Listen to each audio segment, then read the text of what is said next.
So we're entering day two of the federal government shutdown. While lawmakers in Washington, D.C. are working to come to an agreement, many of us here at home are wondering what this shutdown means for us.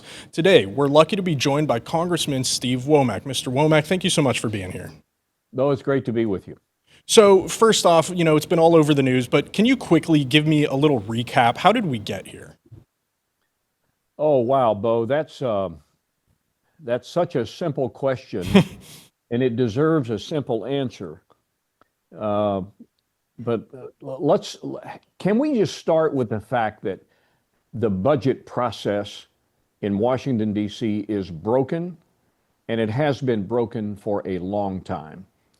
So long that in the 15 years I've been in Congress, we haven't had what I refer to as regular order, the ability to do budgets and appropriations on time before the fiscal year begins, so that we can take the threats of shutdowns and omnibus packages and CRs completely off the table. So we've been in this situation a long time. And I'll get to the crux of your question, because people deserve to know just what is the anatomy of a shutdown, and frankly, how do you get there? So the budget process is broken. We didn't have a budget document to be able to operate from that would normally kick out the top line spending numbers that the appropriators use to fund the discretionary part of budget. So that didn't happen. And so we basically took numbers out of thin air and began the process, thanks to Chairman Tom Cole, earlier this year, anticipating that if we don't get started, we're going to be right where we are. Well, we got started pretty soon, and we were making really good progress. And then toward the end, thanks to a lot of factors, not the least of which would be the amount of attention given to the big, beautiful bill, the reconciliation package, we weren't finished with appropriations. We had nothing across the finish line signed into law by the 1st of October. So that necessitated a continuing resolution that happened a couple of weeks ago. The House passed a 7-week CR, current levels of funding, that will run out on the 21st of November. And we sent that over to the Senate, and then the Senate was unable to get passage. So, and there's a reason for that as well. Now, we're only in day two, so the full effects of a shutdown have not even begun to hit yet, but very soon they will. So, Congressman, I'm going to jump in really quick. Just backing up a little bit for those of us who may not know, can you explain what a CR bill is and what the difference between that and a full spending package is, just for, the everyday person listening to this? Well, we throw these phrases around like everybody understands them. And by now, most everybody knows that a CR stands for continuing resolution, which is a stopgap funding bill to get you from a deadline, like in our case, the 30th of September, the end of the fiscal year. The funding for the discretionary part of government lapsed. And so this stopgap funding bill would have allowed the funding of the government at current levels to continue for another 7 weeks, while appropriators in both the House and the Senate continue to work toward getting a full year appropriation schedule. And in a perfect world, we'd have it done by the end of September, but we didn't. So one of three things happens when that's the case. You either finish your work, which we didn't, or you have to do a continuing resolution if you're going to continue to operate, or three, you have a shutdown.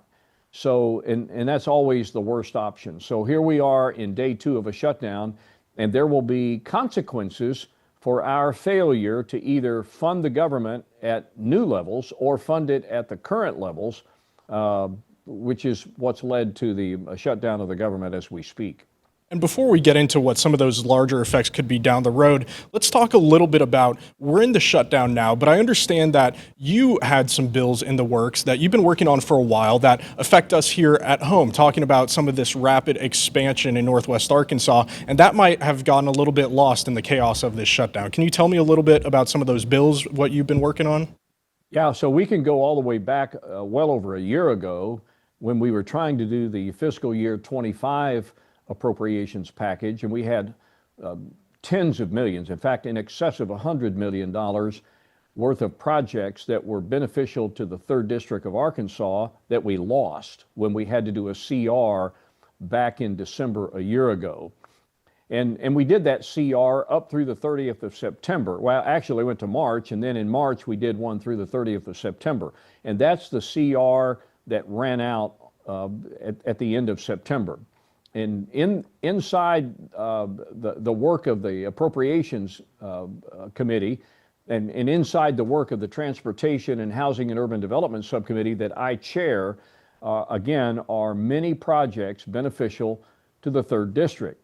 From I-49 down in the Fort Smith area and Highway 112 to a major extension of U.S. Highway 412 going east of I-49 up in the Lowell-Springdale area that would take Highway 412 on around to Highway 265 and then later connect down at Sonora. We got water projects, we've got fire stations and other types of apparatus that is held up right now because we can't get these bills across the finish line. But let's go back, Beau, just for clarity, and understand that the House has acted. We have passed a 7-week continuing resolution in the House. We sent it over to the Senate before the end of the fiscal year. The Senate put it up for a vote and was unable to pass it. And here's why. Because in the Senate, according to their rules, a package like this has to be able to get 60 votes to overcome a filibuster by the minority party, in this case, the Senate Democrats. And if you can't get 60 votes, then you can't get an up or down vote on the continuing resolution. So either the Senate has to pass the CR as we've sent it, or they have to amend it in some form and then send it back to the House as a Senate amendment to the House bill. Neither one of those have happened, and until that happens, you won't see white smoke, as it were, in the end of the shutdown as we currently exist. Well, and so I have a clarifying question about this process. I think right now in the news, it's a lot of Republican versus Democrat, right? That's how this is being shaped, and that seems to be kind of the holdup in the Senate right now. But you say that you have a 7-week CR bill that's passed in the House. So that's not just Republicans, right? We lost a couple of Republicans, but we were able to pass the CR a couple of weeks ago and then send it over to the Senate. So this shutdown will end if Senate Democrats will come on board and agree that another 7-week CR is not an unreasonable ask. And particularly in the next week or so, if you start getting in, to a long-term shutdown, then paychecks are not going to flow to people that are, defending our country and air traffic controllers and TSA agents and the like, and food safety inspectors, and then grant programs will cease to exist, and those that have carryover funds will be able to operate for a little while, but eventually those programs will cease to operate. But we're already feeling the threat right now of payments not going out to farmers. That's a big deal. Flood insurance is another big one. If you've got a home that sits in a flood zone right now and you're trying to close, you can't do that with the suspension of the flood insurance program. So those are a couple of examples of some of the consequences that happen in the event of a government shutdown. And I would like to see Senate Democrats agree with us that another 7-week CR is better than a shutdown. And if we can't get there, then we'll have to go back to the drawing board and figure out what can we agree to, short of adding another $1.5 trillion of spending, which is what their proposal is right now. But what can we agree to that can turn the lights back on at the Capitol and keep the wheels of government turning in such a way that we can get eventually to a full year appropriations package that will serve the government between now and the end of next September. Well, let's talk about that just a little bit while I have you here. You mentioned that they might send back a bill that adds $1 trillion in spending, and you're saying that you guys may have to go back to the drawing board in this situation, and that sounds like that could drag this shutdown out even longer. So if that does happen, what are we looking at here locally? You mentioned the military and the people defending our country. They're not getting paid. TSA agents aren't getting paid. What does that mean for programs that people might be using every day here in Arkansas? Well, it's going to have an effect if you rely on the federal government. And let's be frank, a lot of people rely on the federal government. It may not seem like it to you, but there are too many things the federal government does that requires it to be functioning. And when these paychecks start getting suspended, then some of these workers are likely going to go out and try to find other work, and they may not be available for duty. So, and then you've got the added pressure right now, the threat from OMB on a reduction in force measure that's going to probably start to take shape, I would guess, by sometime mid next week if we don't get a solution to this thing. So there are a lot of consequences. There's already been billions of dollars pulled back by the Trump administration for major projects up in the Northeast corridor, up in the New York, New Jersey area, and you're going to start seeing more of that. So if, look, this thing could go a couple of different ways. We could be in for a long shutdown with both sides kind of dug in on their positions and not being willing to move at all. Or if the threat of some of these issues and consequences means something to people, and they certainly do to me, then maybe it will be time for the two sides to come back together and sit down and talk. Now, I can tell you straight up that it would be very problematic for the $1.5 trillion of new spending that has been offered by the Senate Democrats were to be that answer. That's just simply not in the cards. Are there other off-ramps to this shutdown? Sure there are, but that's not one of them. Well, and so we're talking to you. This is the last question I have for you, Congressman. What are you doing? You're in Washington, D.C. right now. What is it that you're working on right now?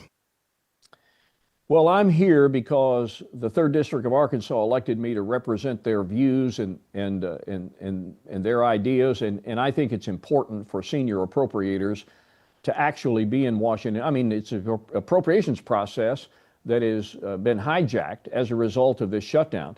So as an appropriator, and particularly as a committee chair, a subcommittee chair, I think it's important for me to be here to work with my fellow appropriators so that if there is a break in this log jam, that I've got a seat at the table, and 3rd District constituents of mine have a voice in these discussions. So, and quite frankly, Beau, I think it's bad optics not to be in town. A lot of people aren't here.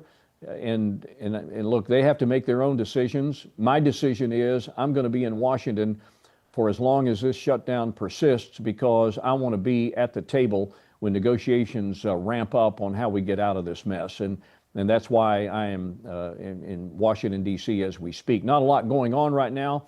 We're taking some phone calls. I've got my staff that's busy. We're still handling constituent service, but very soon this is going to get very critical.